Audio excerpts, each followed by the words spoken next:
O presidente Alessandro Barcelos concedeu na tarde da última quinta-feira entrevistas muito importantes e muito relevantes, é claro, no aspecto do Clássico Grenal do próximo final de semana no estádio Beira-Rio, mas também revelando bastidores e detalhes sobre negociações que o Internacional tem realizado nos últimos dias e nas últimas semanas e, claro, nesta janela de transferências. Vem mais reforços por aí. A gente traz mais detalhes sobre isso e as respostas do presidente Alessandro Barcelos sobre os movimentos finais e milionários da janela de transferências colorada.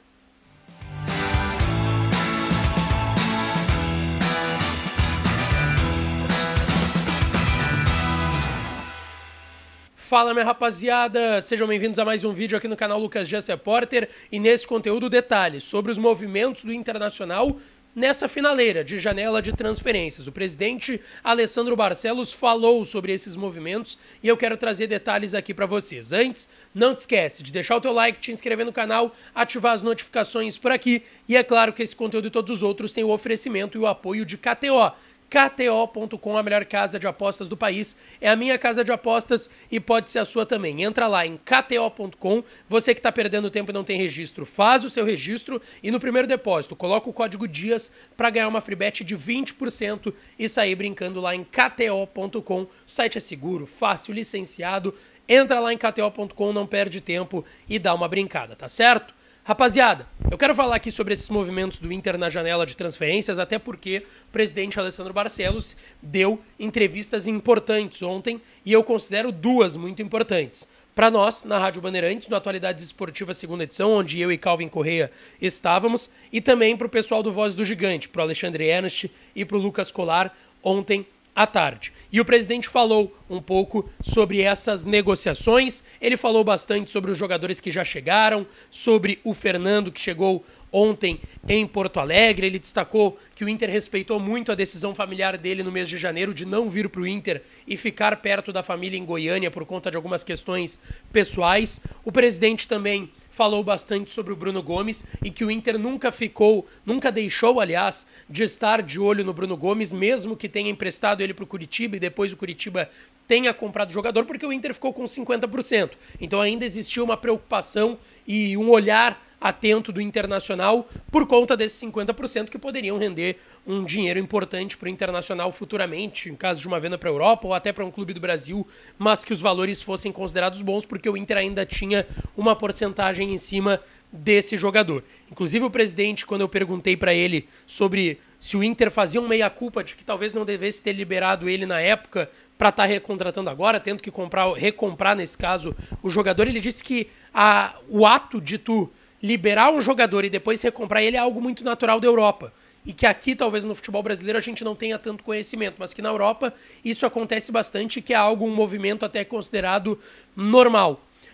O presidente também destacou em relação ao Bruno Gomes que na época, quando ele chegou com o Cacique Medina, talvez não tenha se adaptado à formação, não encaixou, e que daí é normal tu dar um espaço pro jogador, deixar ele ir, e agora tá recontratando, porque agora sim ele encaixa no sistema e do modelo do Eduardo Cudê. Em algumas negociações que ainda estão acontecendo, tá? O presidente falou, por exemplo, sobre a procura por um goleiro. E ele destacou que sim, o Inter está olhando o mercado com muito critério e seletividade, que teve uma infelicidade envolvendo o Ivan. Talvez se o Ivan não tivesse lesionado, talvez não, o Inter não estaria buscando um goleiro se ele não tivesse lesionado na primeira rodada, uma lesão de cruzado anterior do joelho direito, passou por uma cirurgia, mas o presidente fez questão de elogiar bastante o Antony e dar moral pro garoto.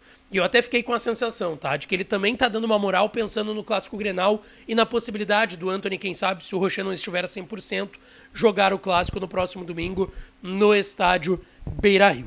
Sobre Borré, o presidente deixou claro que o Inter não deve pagar nenhum valor para o Werder Bremen. Ele não falou essa frase, mas ele citou que o Inter tem um planejamento montado e que o Inter já fez um investimento por esse jogador. E que aí o Inter tem o seu limite e o contrato é a partir de julho, que claro, o Inter está trabalhando para ele chegar em março, mas ele deixou bem claro nas entrelinhas que a ideia do Inter não é ter que pagar um valor para o Werder Bremen. E pelo que andam essas conversas, a tendência é que isso nem ocorra, tá? O presidente citou que o empresário do... que o empresário do Rafael Borré vem sendo bastante importante nesse processo, que o Frankfurt também está conversando com o Werder Bremen, além do Internacional. Ele deixou claro que o Inter está conversando diretamente. Não é que o Inter passa algo para o Borré, passa algo para o empresário, passa algo para o Frankfurt e eles passam para o Werder Bremen. Não, o contato é Porto Alegre, Bremen. E isso está acontecendo para a liberação do Borré. Ele disse que está muito confiante para que isso aconteça na primeira semana de janeiro e que a informação é exatamente o que a gente vinha trazendo e que o Clemens Fritz, diretor de futebol do Bremen, falou. Até o final de fevereiro eles vão definir essa situação. O presidente também falou sobre Thiago Maia e ele disse que segue negociando com o Flamengo, que o Inter segue na mesa de negócios e segue tentando a contratação do volante de 26 anos. Mas que é difícil porque são 3 clubes. Não é só o Inter na parada e nem o Flamengo.